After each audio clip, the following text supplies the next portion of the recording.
During the Elizabethan England era, several playwrights had significant impact and had their work revived from time to time. William Shakespeare wrote about 38 plays that are still popular today. He became lionized as the most influential playwright of the English language. Charles Marlowe gained fame right before Shakespeare began to write his plays, and he influenced him in many ways. This resulted in both playwrights having plays with similar storylines, characters, and roles. In 1587 to 1642, new ways of performing theater were being created, such as building new theaters that involved the audience. Christopher Marlowe created significant models of heroic, anti-heroic, and historical tragedies. His first play was an adaptation of historical events dealing with kings. After the death of Queen Elizabeth in 1603, it influenced many of the playwrights to start writing theatrical plays filled with terror and shortcomings. Christopher Marlowe only had 4 plays that are popular today. He pushed the limits of literary form, and he also challenged the religious status quo, social norms, and legal norms. He studied at Cambridge University and was almost denied his degree due to suspicions of him converting to Catholicism. He was not scared to push the boundaries. Right after he was accused of treason, he was stabbed in the eye and murdered supposedly due to unrelated issues of a bill dispute. Cut. Bam! Theater and coercion in Elizabethan England is what I'm going to talk about. And it basically talks about how many kids were coerced into acting careers not by like parents or moms or anything, but by what they called child snatchers. And then it was a lot of boy actors were prized as in adult theater companies for their pubescent looks and high-pitched voices because they used them for female roles because there weren't any females in theater at the time. Theater and empowerment in the Elizabethan England.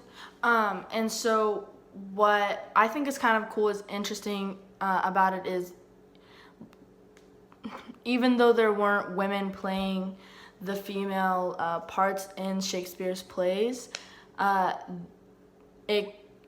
Shakespeare's plays kind of opened the door for female rights politically and socially because they were literate and they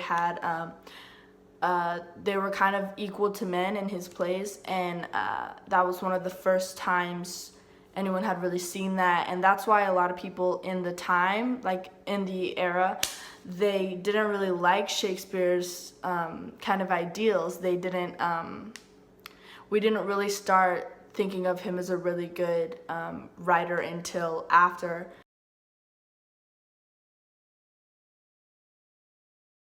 So the next topic that I chose was theater and a threat to morality. And so the definition of that is the distinction between right and wrong and good and bad behavior. And so throughout this, I will be referring to Henrik Ibsen's play A Dollhouse and also George Bernard Shaw's Pygmalion.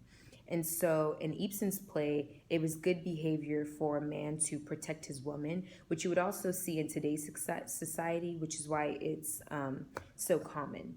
And so also the woman had to be seen as weak or inferior to her husband, which anyone could argue that's in today's society too.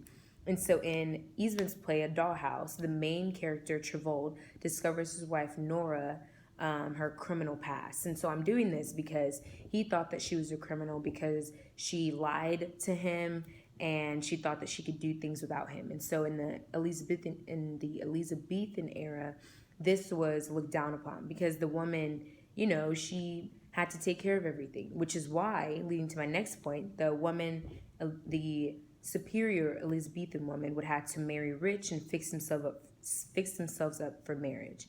And so, I chose these 2 plays because they were both challenged the Elizabethan era. And so, The Dollhouse by Ibsen and Pygmalion by Shaw.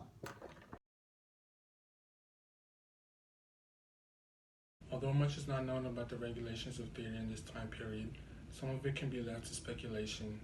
Most of the plays in the Elizabethan era were censored, and there would be a need for an official to read the manuscript of the plays, taking out parts they deemed offensive and inappropriate.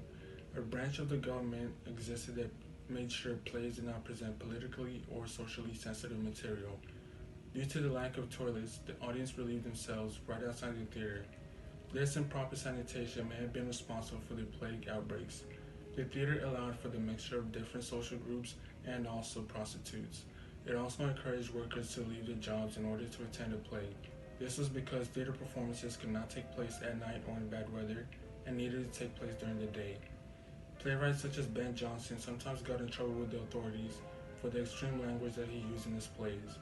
He was imprisoned because of his interest in the failings and stupidity of authorities. Theater censorship. And so the definition of that is the prohibition of any parts of books, films, news, and etc. that were considered obscene, politically unacceptable, or a threat to security. And so specifically in the Elizabethan era, sex was looked down upon. And the plays could be funny, but also had to be classy. And so plays could have absolutely zero politics, and they had to be looked over by the master of reveals. And so he was the head of royalty entertainment, and he could confirm or deny the play if it could be seen by the public.